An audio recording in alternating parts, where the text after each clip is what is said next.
Chicken দিয়ে যদি নতুন ধরনের কিছু রান্না করতে চান তো আজকের এই রেসিপিটা একবার করে দেখতে পারেন। আশা করি বেশ ভালো লাগবে। একটু ড্রাই রেসিপিটা, কিন্তু খেতে বেশ ভালো হয়।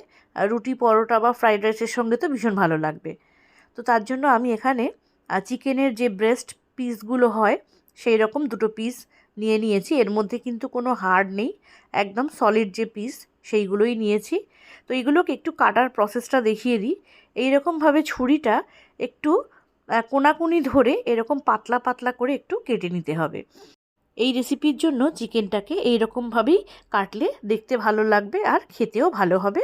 রান্নাটাও কিন্তু খুব তাড়াতাড়ি হয়ে যায়। দেখুন আমি কতটা পাতলা পাতলা করে কেটেছি। আর যদি ছুরিটা সোজাসুজি ধরে পিস করেন তাহলে কিন্তু এইরকম পাতলা শেপটা আসবে না। তো সেই জন্য বলছি, একটু ছুরিটাকে কোনাকুনি ধরে এইরকমভাবে কেটে নিয়ে একটা পাত্রে আমি চিকেনগুলোকে তুলে নিলাম। এবারে ম্যারিনেশন করতে হবে।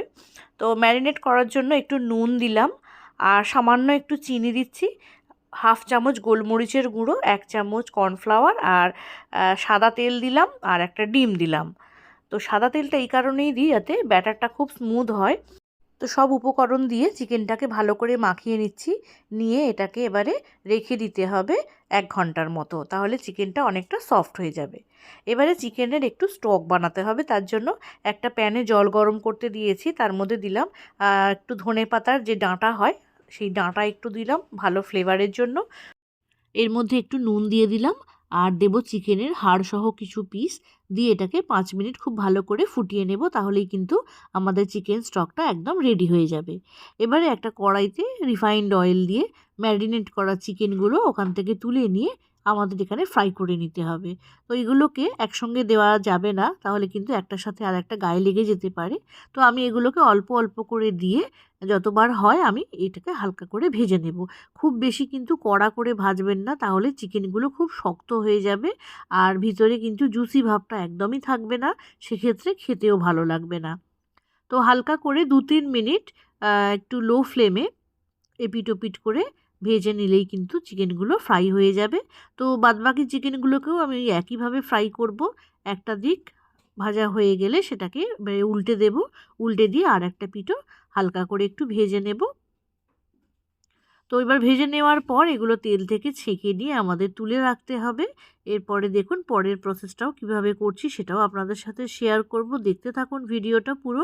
আশা করি আপনাদের ভালো লাগবে। নতুন একটা রেসিপি, আর টেস্টটাও একদম অন্য রকম হবে, ভীষণ ভালো লাগবে।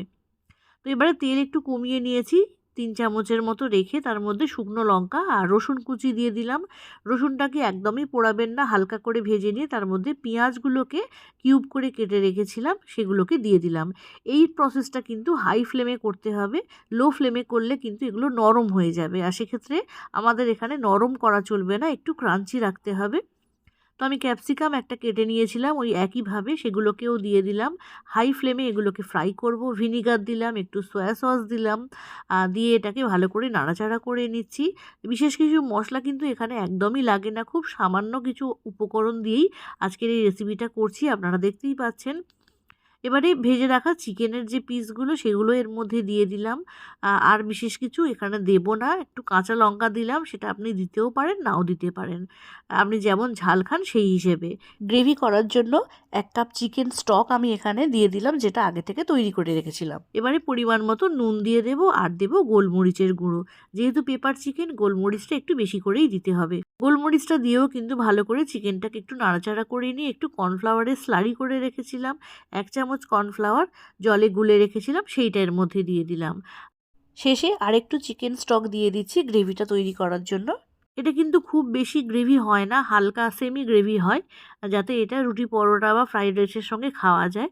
আমাদের রান্নাটা একদম শেষ পর্যায়ে চলে এসেছে, আর আমি এখানে দেখানোর চেষ্টা করছি গ্রেভিটা কিন্তু থিকনেসটা কেমন হয় সেটা একবার দেখে নিন। এইরকম হালকা একটু গ্রেভি করবেন, ভীষণ ভালো লাগে খেতে। আর একদম শেষে একটু ধনেপাতা কুচিয়ে রেখেছিলাম, সেটাও ওপর থেকে দিয়ে দিলাম। ব্যাস, আমাদের রান্না কিন্তু একদম শেষ। এবার এটাকে নাড়াচাড়া করে 5 মিনিট ঢাকা দিয়ে স্ট্যান্ডিং টাইমে রেখে দেব। তো আজকের এই রেসিপি কেমন লাগলো অবশ্যই জানাবেন। ভালো লাগলে একটা লাইক করে দেবেন, শেয়ার করবেন, কমেন্ট করে জানাবেন। আর যদি এরকম রেসিপি আরও দেখতে চান তাহলে চ্যানেলটিকে সাবস্ক্রাইব করে নেবেন। আর যদি পেজ থেকে দেখেন তো পেজটাকে ফলো করে রাখবেন।